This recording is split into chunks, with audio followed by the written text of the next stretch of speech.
En Venezuela, más de 15.000 venezolanos en Ecuador participan en las primarias para elegir al candidato opositor contra Nicolás Maduro.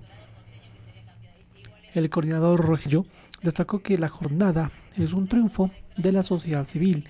Más de 15.000 ciudadanos venezolanos acá en el Ecuador podrán participar en estos dos centros de votación dispuestos para elegir al candidato presidencial opositor que enfrentará al presidente Nicolás Maduro en las elecciones presidenciales del 2024. Andrés Ceballo es coordinador general de las primarias venezolanas acá en Quito. Destacó que estamos recibiendo a todos los venezolanos para que se pronuncien para elegir a un candidato único de la oposición ante el régimen de Nicolás Maduro. Así lo explicó que acá en la ciudad de Quito los venezolanos podrán participar en estas 16 mesas que se han estado instaladas en el Coliseo de la Pontificia Universidad Católica del Ecuador, aquí en Quito.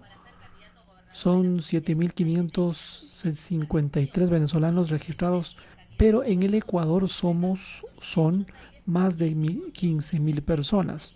Ceballo dejó claro que la organización de las primarias es un logro de la sociedad civil que se ha organizado de tal manera a nivel mundial. Son casi 30 países más y más de 80 ciudades.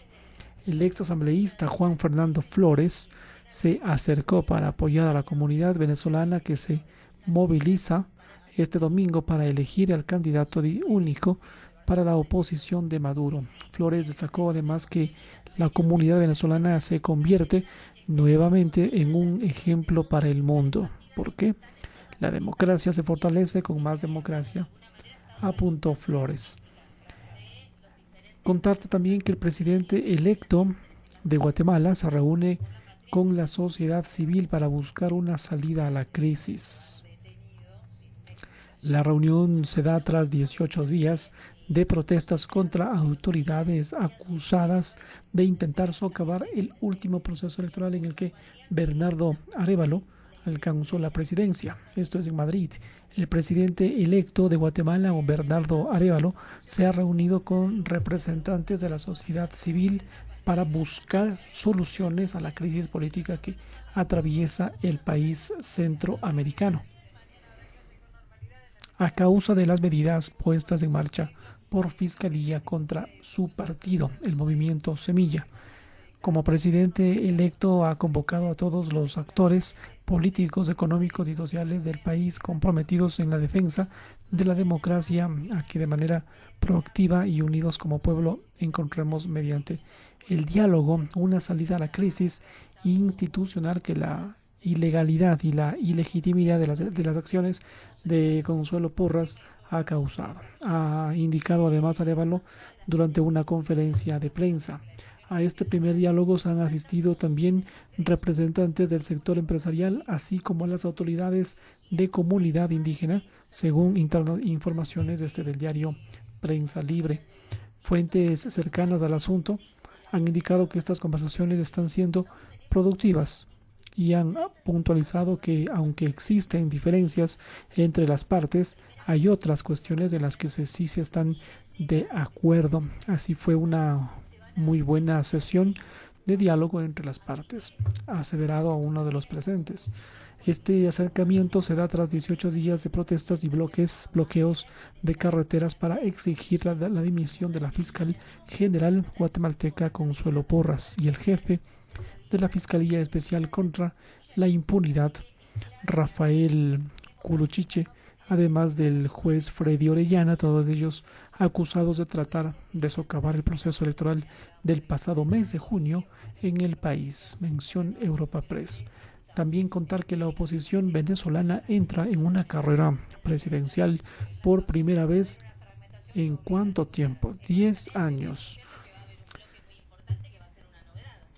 El antichavismo, como señala así, califica Diario La Hora, ha enfrentado los ataques gubernamentales para llegar a un proceso electoral en el que se definirá al candidato que enfrentará al oficialismo.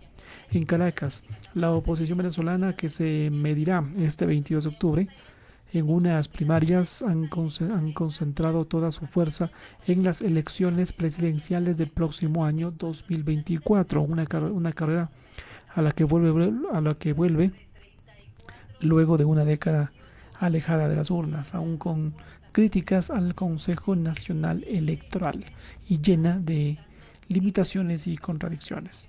En abril del 2013, cuando Nicolás Maduro fue anunciado como ganador de la presidencia, se quebró definitivamente la confianza de sus contrarios, hasta entonces unidos en coalición.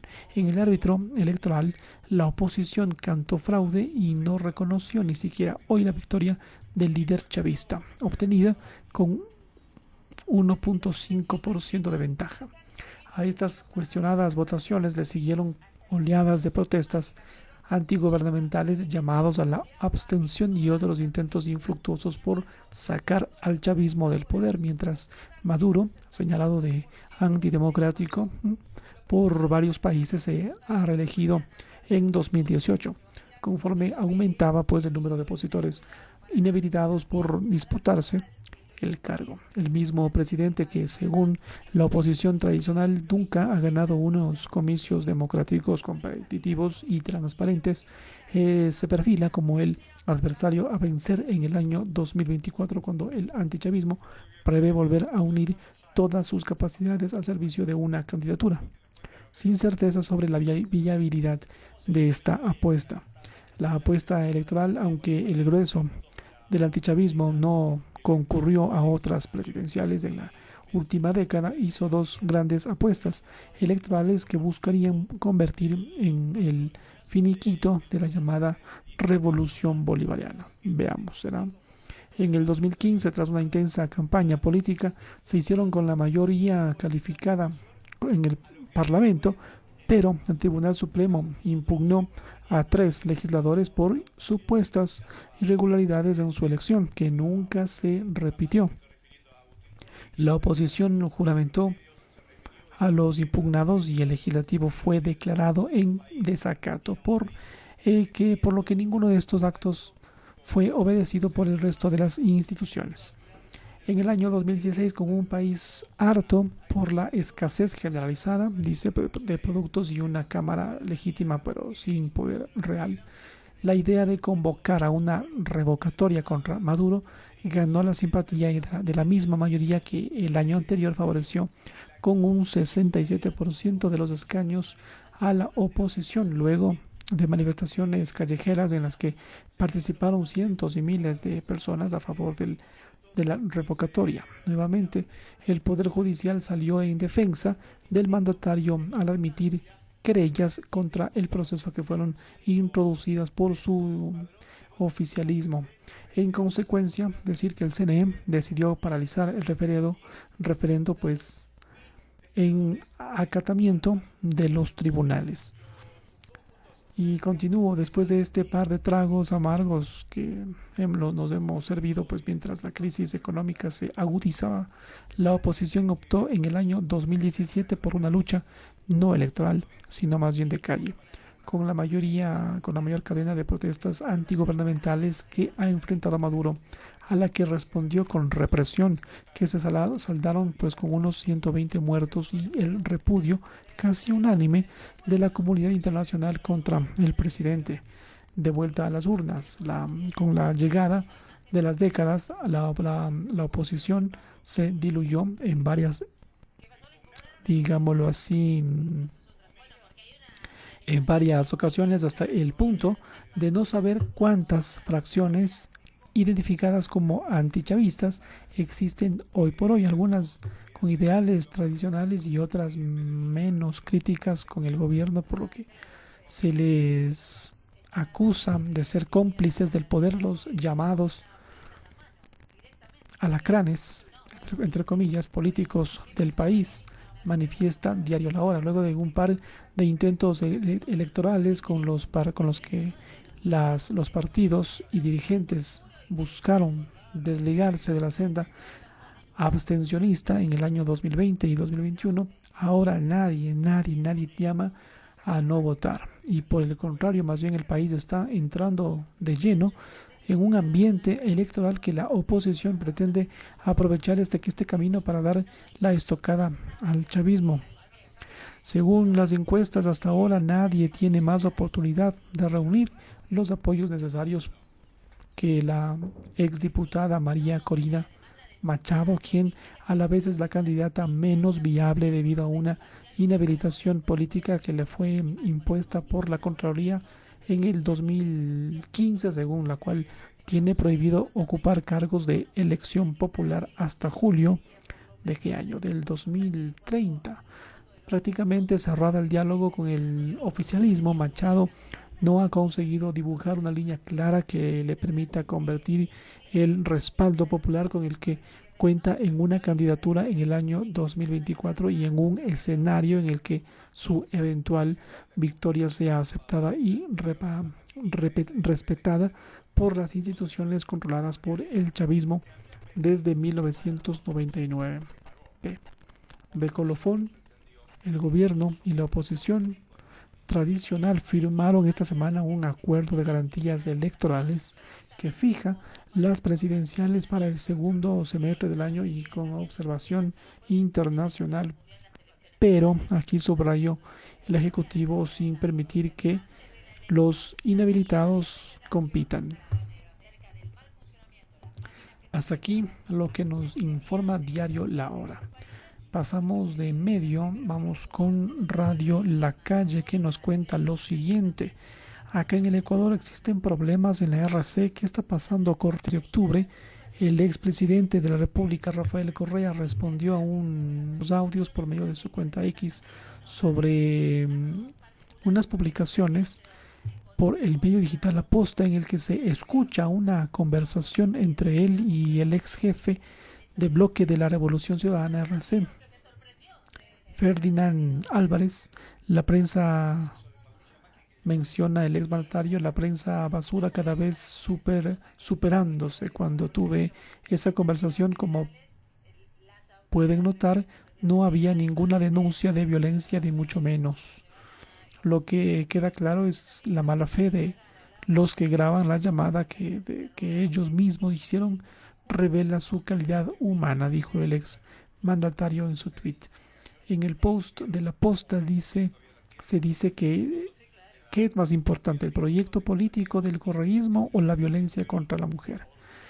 Pues para Rafael Correa parece que lo primero es. En un audio al que accedió La Posta, él pide que calmen a Soledad Padilla para que no denuncie a Jorge Glass por supuesta violencia. Todo porque en las elecciones presidenciales se están jugando la vida. Este fue el audio. De acuerdo con el audio, el expresidente dice que ya me lo reconoció Jorge. Todo el mundo lo ha sabido, menos yo. No sé qué le habrá dicho a ti, Sol, pero si fuera pareja estarían en principio juntos cuando pasó lo que pasó contigo. Bueno, no voy a juzgar a nadie ni me voy a meter en la vida privada de nadie, manifestó Correa en esta grabación. Agrega además que no van a permitir que esto dañe el proyecto político donde nos jugamos la vida. Álvarez le respondió después de: cuando uno mete a los hijos ya es una cuestión muy extrema. La conversación no está al completo, aunque La Posta ha dicho que tiene más audios e información al respecto. Pero ¿qué fue lo que sucedió? La ex asesora de Jorge Glass, Soledad Padilla, que trabajó junto a él cuando era vicepresidente, interpuso una denuncia por acoso en contra del ex vicepresidente, alegando que le había presionado para iniciar una relación sentimental y que ella se había negado. Además de que habían existido roces entre Glass y Padilla y Álvarez, con quien la ex asesora habría iniciado una relación sentimental. El ex vicepresidente respondió en un comunicado que las acusaciones en su contra eran calumnias e infamias.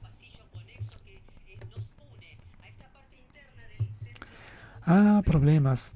Glass dice además que las acusaciones en su contra son infamias. Esto es lo que manifiesta. El ex vicepresidente Jorge Glass publicó un comunicado en sus redes sociales sobre este particular de acoso recibidas en su contra y dijo que se trataba de calumnias e infamias. Todo esto es producto de una retaliación ante la denuncia por extorsión que presenté el día jueves 18 de octubre, misma que recibió como respuesta una cadena pagada en WhatsApp que circularon al día siguiente y de la cual se hicieron eco varios medios digitales, dejando en evidencia el momento exacto de su masiva circulación, escribió en el comunicado. Además agregó que sus abogados se encargarán del tema, de realizar los trámites necesarios para abordar el asunto de manera justa y adecuada. Soledad Padilla ocupó otros cargos en la vicepresidencia, además de ser asesora, también fue gestora de gobierno y directora de compromisos presidenciales y vicepresidenciales entre 2015 y 2017. También trabajó entre 2019 y 2023 en la prefectura de Pichincha. La ex asesora también interpuso una denuncia contra Glass por un presunto acoso y violencia psicológica. De acuerdo con Padilla, las presuntas presiones habrían empezado cuando Glass fue a prisión y que se extendieron hasta su salida de la cárcel. En esta denuncia, la exfuncionaria también se menciona al asambleísta Ferdinand Álvarez como pareja sentimental de Padilla y ciertos roces por ahí entre Glass y el legislador. Ah, cositas, pasan cositas. En otro tema, Gabriela Sommerfeld, del fracaso de Ecuador a la Cancillería este 21 de octubre, entre los nombres que suenan para ocupar el gabinete de Daniel Noboa, electo presidente, está Gabriela Sommerfeld, empresaria del sector inmobiliario y cuya última carta credencial fue el sorpresivo cierre de la línea Low Cost Equator, de la que fue CEO accionista. Sommerfeld estudió marketing y finanzas en la Universidad de San Francisco de Quito, USFQ. Estuvo al frente de la empresa de su padre, Aerogal, que más tarde se fusionó con la aerolínea Avianca en el año 2021. También impulsó un proyecto inmobiliario denominado Le Parc, próximo a inaugurarse en el norte de la capital. La construcción consta de un edificio con 18 suites modernos, tanto para servicios hoteleros como para vivienda. Además, ella fue CEO de la aerolínea Equator.